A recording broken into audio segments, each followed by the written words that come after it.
I'm going to cut you open, wrap you in pieces of plastic, throw you in the Swartkoorts River, and I might even take a piece of you home with me to my house in Johannesburg, where I will bury you, and you will go all soft and mushy, like porridge.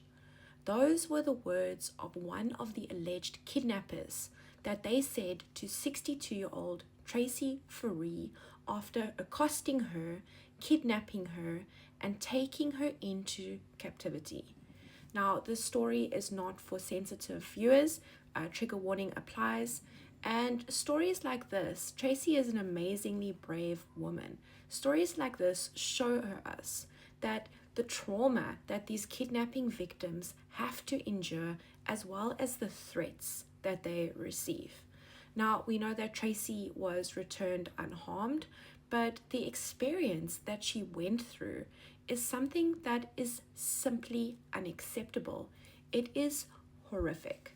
Now, Tracey was kidnapped she was on her way to pick up her grandson on Wednesday, the 20th of August, and at around 4:30, she says she unlocked her car, and then there was a tap in the window, and next thing you know, two armed men were in her car. They pushed her down and told her not to look, and they drove her to what we now know was New Brighton, where she was transferred into another car, and she was headed to Gqeberha.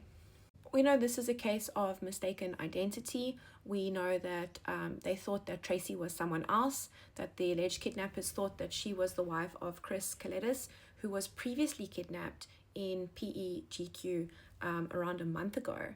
And Tracey was confused because even in the article that I read, she said, my family doesn't have money. What do they want with me? But this woman is so strong. I admire her so much because the mental fortitude that it took to survive those 5 days in captivity is amazing. Because what these kidnappers did is that they took her to a small brick building in KwaZulu, where she had to share a slop bucket and a bed, right? You heard that right. She had to share a double bed with one of her kidnappers. We know that they didn't touch her, but they threatened to. They said to her, listen, if you don't behave, if you don't pay the ransom, then there are 15 of us in the syndicate. And one by one, we're going to grape you one after the other. And then you're going to go home and you're going to go unalive yourself. And at one point as well, they showed Tracey a picture of her house where her children live. And they said they had been watching her for a month and they knew all the children's routines, all her routines. And if she did not behave, if the money was not paid, they were going to go and get her daughter and they were going to grape her daughter. These are the type of people who are kidnapping people in Gqeberha. They are not good people. They will do anything to get their money.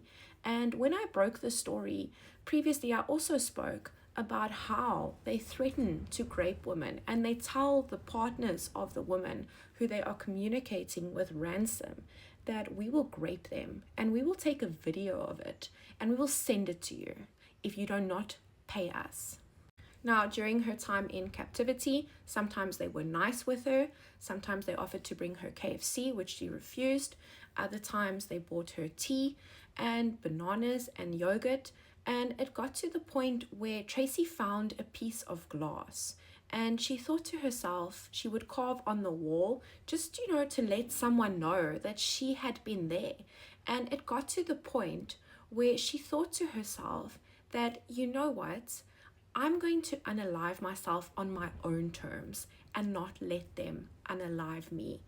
And we know that thankfully Tracey was released, but she had such mental fortitude. She said that while she was in times of trouble, she had her jacket, her favorite jacket, which she would use as a comfort jacket, as well as, she had to share this bed, this double bed with her kidnapper. They each had their own blanket, and she would sing to herself, "Hush, little baby, don't cry," in order to calm herself down. And we know that her partner, Dean, they were constantly talking to him every day, and he said, look, I sold my car for 55,000 rand, that's what I can give you. And they said, you know what, it's not enough. It's not enough.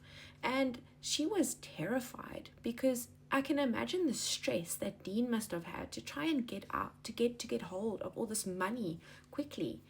And we know that these men, some of them have prior military experience. According to Tracey, when she was being hogtied onto the bed by one of the men, he said to her, I was in the ANC's MK, the armed wing, and I also was in the South African National Defence Force, and he was openly chatting about it. Now, Tracey was released. We know she was released on the Monday, the 25th of August, after 5 days in captivity, after I believe that a ransom was paid. And what they did is they said, hey, you're going home, put your shoes on, put your coat on. And they dropped her off 150 meters away from the KwaZakwele police station. And the police welcomed her with open arms. Now, we know that there's a bunch of suspects that have been arrested. Last time I checked, there were 7 in custody. But if what they told Tracey is true, that there are 15 involved, we need to get those other 8. Because as citizens of South Africa, as citizens of Gqeberha, Port Elizabeth, we cannot live in a lawless city. We need our business owners who employ people, who stimulate the economy. We need our wealthy families who invest their money back into the city. Otherwise, what is going to happen to Port Elizabeth if these get out of hand? Now, I want to thank everyone who has been involved in the arrests.